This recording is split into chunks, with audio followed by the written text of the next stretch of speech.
Em 1997, algo despertou nas profundezas do Oceano Pacífico.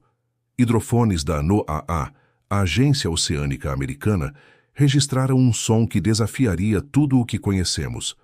Um estrondo de frequência ultra baixa, grave e longo, vindo de milhares de quilômetros abaixo da superfície. Os técnicos, sem saber o que era aquilo, batizaram o som de bloop. A princípio, parecia uma explosão subaquática, mas o padrão era estranhamente orgânico. A intensidade foi tão avassaladora que múltiplos sensores, espalhados por uma área de 5.000 quilômetros, captaram o som exatamente ao mesmo tempo. Era poderoso. Era imenso. Mas seria algo vivo? A frequência do bloop indicava uma origem colossal. Se fosse um animal, ele seria, sem sombra de dúvida, o maior organismo já existente na Terra. Maior que uma baleia azul, talvez maior que qualquer criatura que já tenha pisado ou nadado neste planeta. Durante semanas, os cientistas tentaram freneticamente localizar a fonte. Mas o som parecia se mover, como se estivesse viajando sozinho, mergulhando cada vez mais fundo, para um abismo onde a luz não chega. A busca se intensificou. Satélites térmicos foram acionados para varrer o oceano em busca de qualquer variação de temperatura, qualquer anomalia visível. Nada. No entanto, um detalhe perturbador surgiu.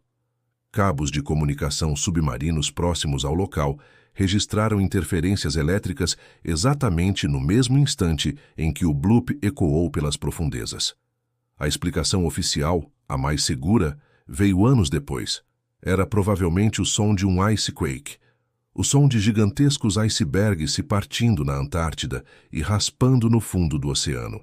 Uma explicação natural e plausível. Mas para muitos que ouviram a gravação original, algo não se encaixava.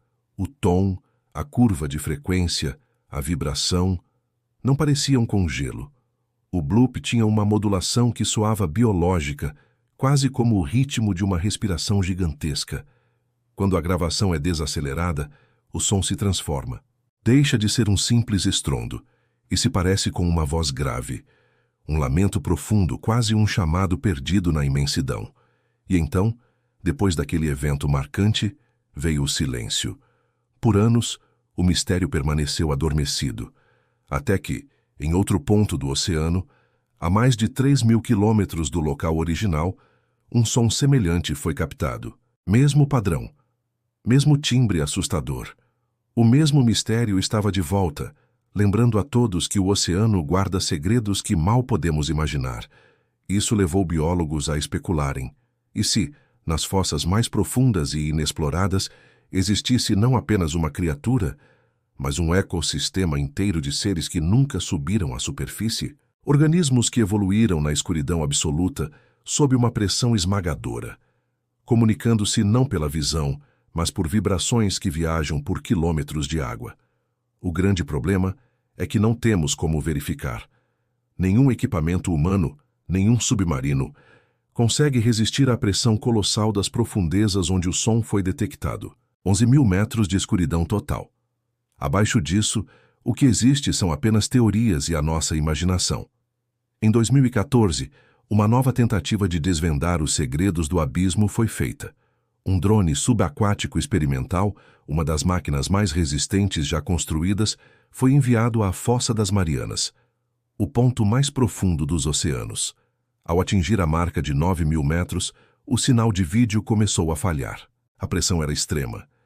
Mas por 2 segundos, apenas 2 segundos antes do blackout total, a câmera captou algo que não deveria estar ali. Um brilho azulado, movendo-se lentamente entre as colunas minerais do fundo do mar. Era circular, era gigante. E então, o sistema inteiro desligou, sozinho.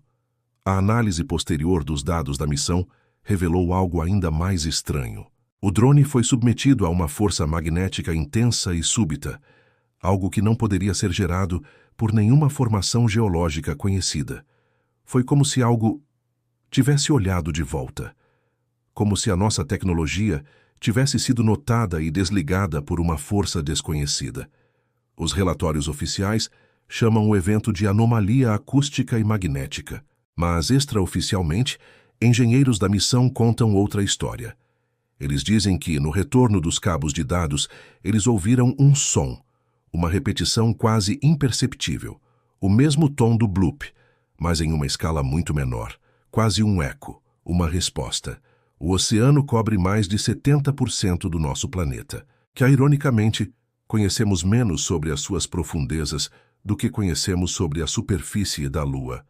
É um universo inteiro aqui mesmo, em casa, do qual não sabemos quase nada.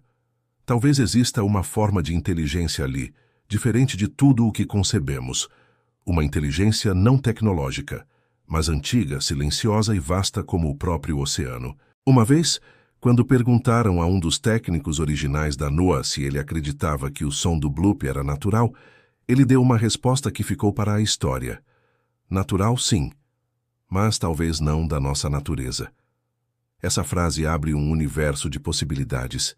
E se o bloop não for apenas um som, mas parte de um ciclo muito maior? Alguns teóricos acreditam que o próprio planeta Terra vibra em ressonâncias complexas e que, às vezes, muito raramente, uma dessas ressonâncias responde. Talvez o que nós chamamos de oceano seja, na verdade, um gigantesco órgão sensorial, um ouvido planetário. E aquele som que ecoou pelas águas em 1997 talvez não fosse o chamado de uma criatura, mas o som do nosso próprio mundo acordando. A verdade é que, mesmo com toda a nossa ciência, continuamos sendo apenas espectadores na superfície de um mundo misterioso e profundo. O bloop nos lembra que os maiores enigmas não estão nas estrelas, mas aqui mesmo, sob as ondas, esperando para serem descobertos. O que você acha que foi o bloop? Uma criatura colossal, um fenômeno geológico raro ou algo que nem conseguimos classificar? A curiosidade é o que nos move, e aqui neste canal ela é o nosso combustível. Se você gosta de desvendar os grandes quebra-cabeças do nosso universo, deixe o seu like e inscreva-se para não perder nenhuma peça. Obrigado por assistir e até a próxima.